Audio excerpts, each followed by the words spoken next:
Au cœur de la société. Au cœur de la société est une émission de tous les samedis, préparée en synergie par les radios Inzamba, Agatekakawe, Radio RPA, Ijuya Wanyagihugu, ainsi que la radio-télévision Renaissance.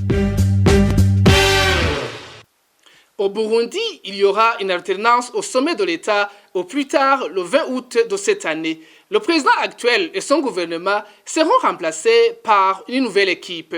Le futur président formera son gouvernement en faisant référence à la nouvelle constitution promulguée le 7 juin 2018. Quelle sera la forme du prochain pouvoir exécutif? En quoi sera-t-elle différente de celle du gouvernement sortant? Ce sont ces questions que va répondre son mini-magazine au cœur de la société de ce 30 mai 2020. Thierry Bigirindavi est à la présentation. Bienvenue.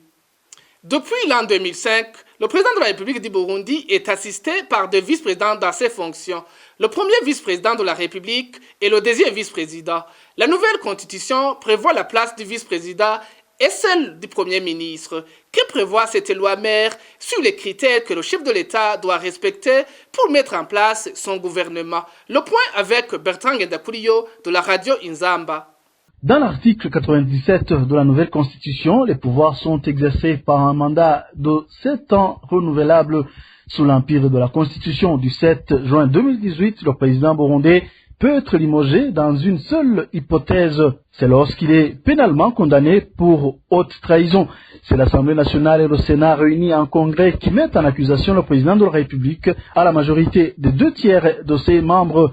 La constitution burundaise du 7 juin 2018 prévoit un poste de vice-président à côté d'un poste de premier ministre. Le président de la République est celui qui les nomme après approbation de la candidature par l'Assemblée nationale et le Sénat et celui qui peut décider de mettre fin à leurs fonctions. Le vice-président est choisi parmi les élus et doit jouir uniquement de la nationalité burundaise d'origine. Le président de la République et le vice-président appartiennent aux groupes ethniques et partis politiques différents. De façon concrète, le vice-président a globalement un rôle d'assistance. Il peut certes présider le Conseil des ministres, mais c'est uniquement sur délégation du président de la République et sur un ordre du jour déterminé. Quant au Premier ministre, il est vrai que par rapport au vice-président, il a lui quelques pouvoirs substantiels. C'est lui qui est désormais le chef du gouvernement. Pour que le Premier ministre puisse présider le Conseil des ministres, il faudrait 3 conditions cumulatives. Une délégation du président de la République, un ordre du jour déterminé et un empêchement du vice-président auquel ce rôle est dévolu prioritairement. Comment est-ce que le gouvernement a été mis en place d'après la constitution de 2005? Le rappel avec Parfait Moudasigana de la radio Inzamba.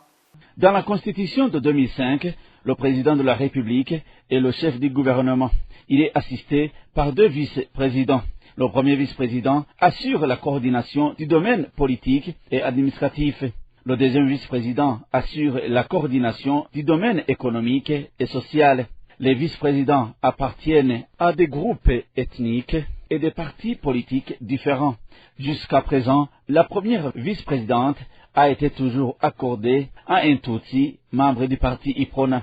Selon l'article 129 de cette constitution de 2005, le gouvernement est ouvert à toutes les composantes ethniques. Il y comprend au plus de 60% de ministres et de vice-ministres Hutus et au plus 40% de ministres et de vice-ministres Tutsi. Il est assuré au minimum de 30% de femmes. Les membres proviennent des différents partis politiques ayant réuni plus d'un 20e des votes et qui le désirent. Ces partis ont droit à un pourcentage arrondi au chiffre inférieur du nombre total de ministres au moins égal à celui des sièges qu'ils occupent à l'Assemblée nationale. Le chercheur et le professeur d'université d'Anvers en Belgique, Stef van den Geest, a fait une analyse sur la composition du gouvernement qui sera formé par le prochain président du Burundi au terme de cette période électorale. Cette analyse de Stef van den Geest avec Emile Nibasumba de la radio publique africaine. L'analyste Stef van den Geest indique que la constitution de 2018 permet au chef de l'État de désigner un premier ministre qui lui est fidèle, mais la décision peut rencontrer des résistances au niveau des autres camps du parti au pouvoir. Pour éviter ce scénario, le chef de l'État peut choisir un premier ministre dans le camp adverse au sein de son parti. La troisième possibilité, selon ce professeur de l'université d'Anvers en Belgique, c'est que le président élu imite Melchior Ndadaye lorsqu'il avait nommé Sylvie Kinigi premier ministre femme Tutsi et membre du parti UPRONA. Professeur Van Dengist indique également que rien n'empêche que le président actuel, Pierre Nkurunziza, devienne le prochain Premier ministre. La Constitution de 2018 permet également au président de la République de nommer le chef du service national de renseignement sans passer par le Sénat. Les gouverneurs des provinces peuvent également provenir de l'armée nationale, comme c'était le cas dans la période du parti unique, signale professeur Stef Van de Genst.